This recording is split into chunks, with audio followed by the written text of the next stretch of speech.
Today, I'm going to explain a horror thriller movie called The Well. Spoilers ahead. Watch out and take care.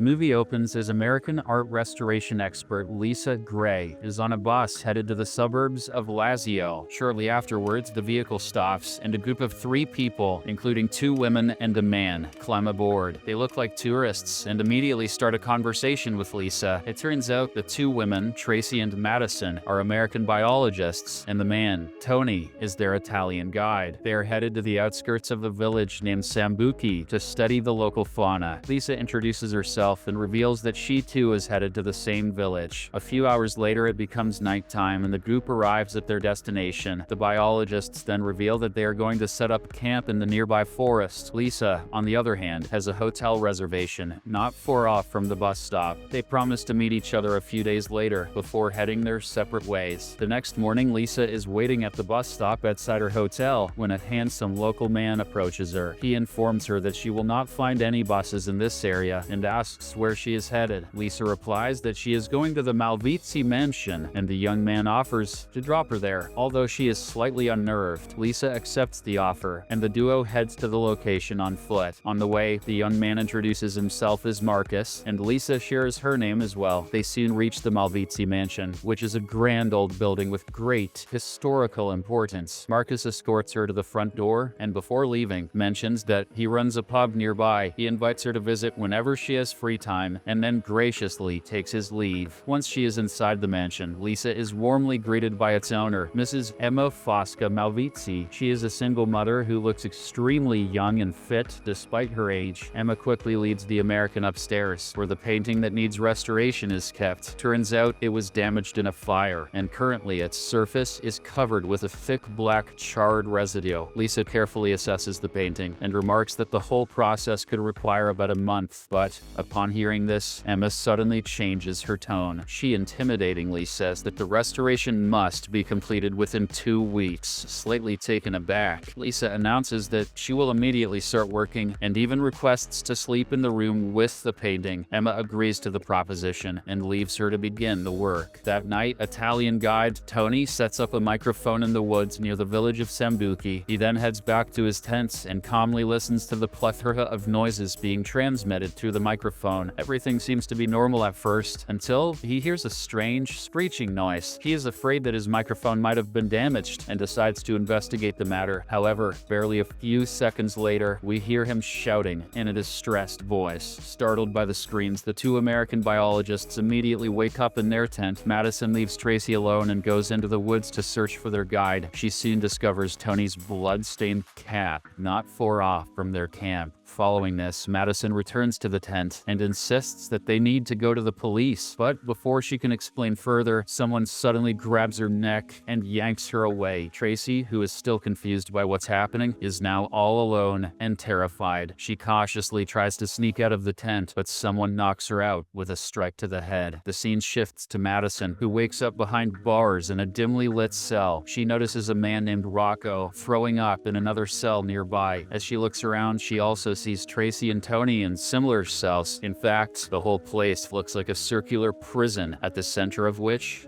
is a well. Back at the mansion, Lisa is having dinner with Emma and her teenage daughter, Julia. The American tries to strike up a conversation with Julia and asks what grade she studies in, but the latter abruptly drops her fork and leaves the table without a word. Emma apologizes for the behavior and explains that Julia doesn't attend school because she suffers from a personality disorder. She is 13 years old, but refuses to act according to her age. Hearing this, Lisa thanks Emma for the dinner and excuses herself for the evening. Elsewhere, Aruda, a muscular figure with extremely pale skin, slowly enters the area with the cells. He begins observing each prisoner before stumbling forward towards the well in the center. Unable to control his anger, Tony begins yelling at Aruda and demands to be let out, but the macho man remains silent and lowers a steel bucket into the well before retrieving it. Tony continues to shout various profanities until Aruda eventually gets pissed off. He approaches Tony's cell and stabs him in the back back with a butcher's knife. The women watch in horror as the giant drags Tony's limp body to the well and throws him in. At the mansion, Lisa is slowly making progress with the restoration work of the painting. She is extremely engrossed in her work when suddenly she uncovers a strange, eerie, cat-like face hidden beneath the layers of damage. Lisa is intrigued by it and attempts to scrape away the thick black char from the face, but suddenly a piercing scream echoes around the room, startling her. She recoils back in horror and accidentally cuts her finger with her tool. Worried, Lisa cautiously removes her glove, but her blood splashes onto the painting. The scene then cuts to the cell, where Rocco is attempting to escape using a file from a nail cutter, but he is so anxious that the file slips and falls to the gutter underneath. Rocco then turns to Madison and reveals that there's a passage beneath his cell, but he has now lost his tool. He also promises to bring backup if they help him escape. Madison thus throws her Swiss Army knife towards his cell, and Rocco manages to grab it. That night, while Lisa is sleeping, a naked, ghastly figure enters the room and lies down next to her. It begins touching her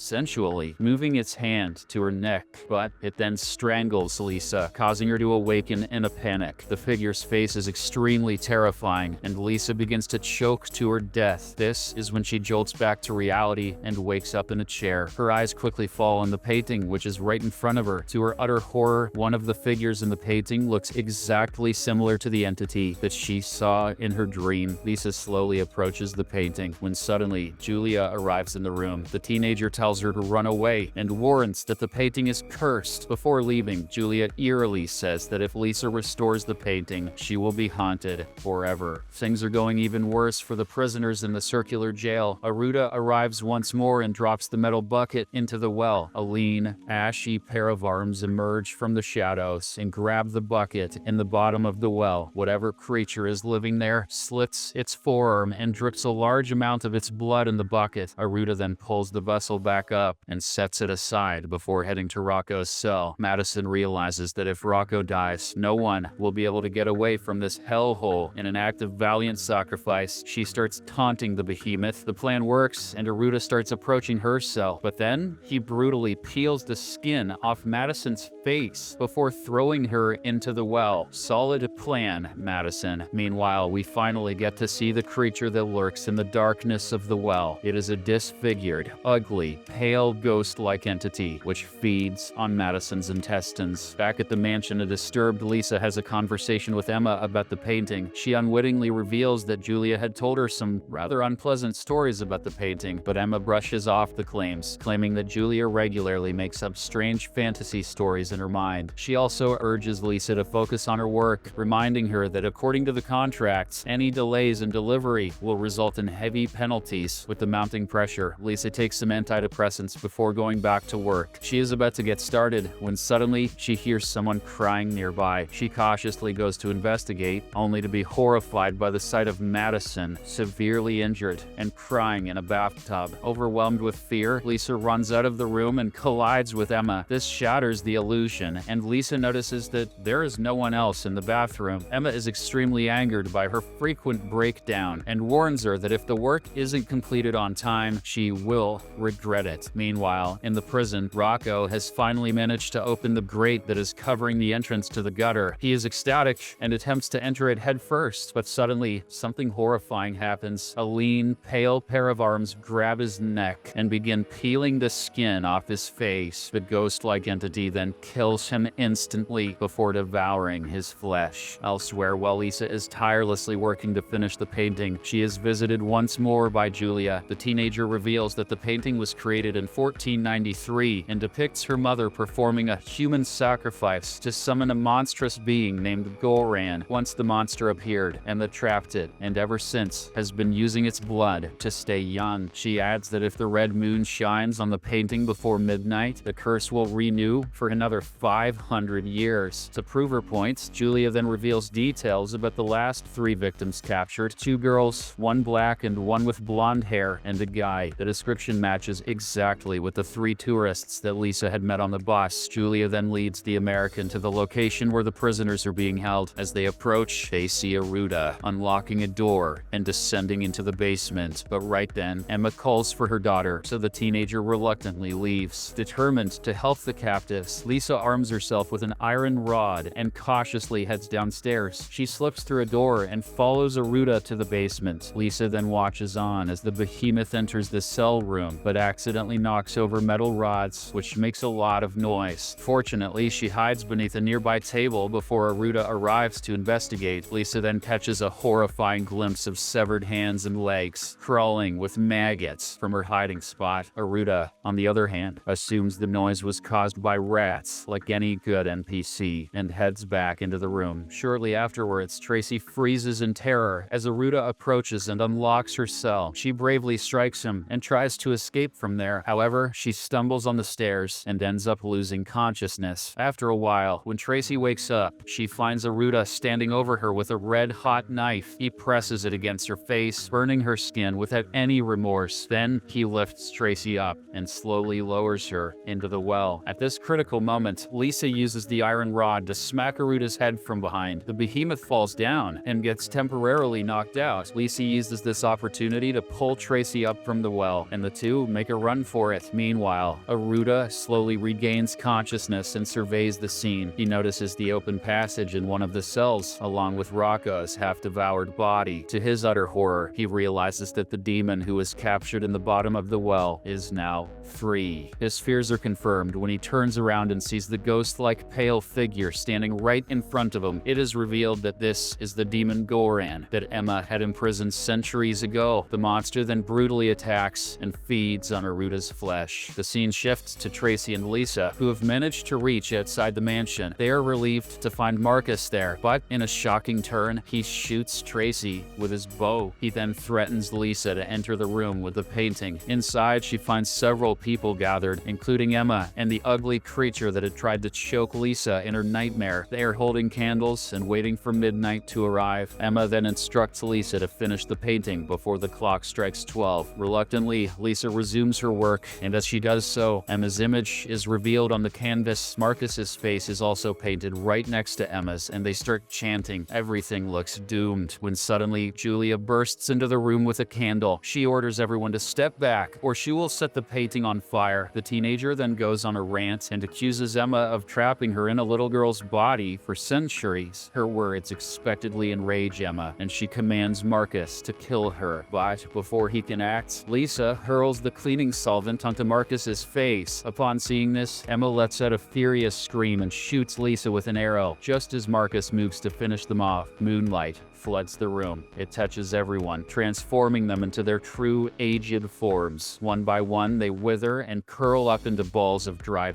flesh. Lisa and Julia watch on in horror as Emma rapidly ages, crumbles into ashes, and vanishes. Then, Julia also begins to change, and we see that she is actually much older than the teenage body she was captured in. She bids farewell to Lisa before disintegrating into ash. Now all alone, Lisa, who has had an arrow in her abdomen, stumbles towards the door and tries to leave. Her exit is soon blocked by Goran, who heads straight for her. Lisa quickly slams the door shut, but the demon begins furiously pounding on it. Desperate, Lisa approaches the painting and starts scrubbing away the section containing the chant. Just as Goran breaks through the door, she begins reciting the chant from the painting. Surprisingly, this causes the demon to let out a deafening scream. My name of God!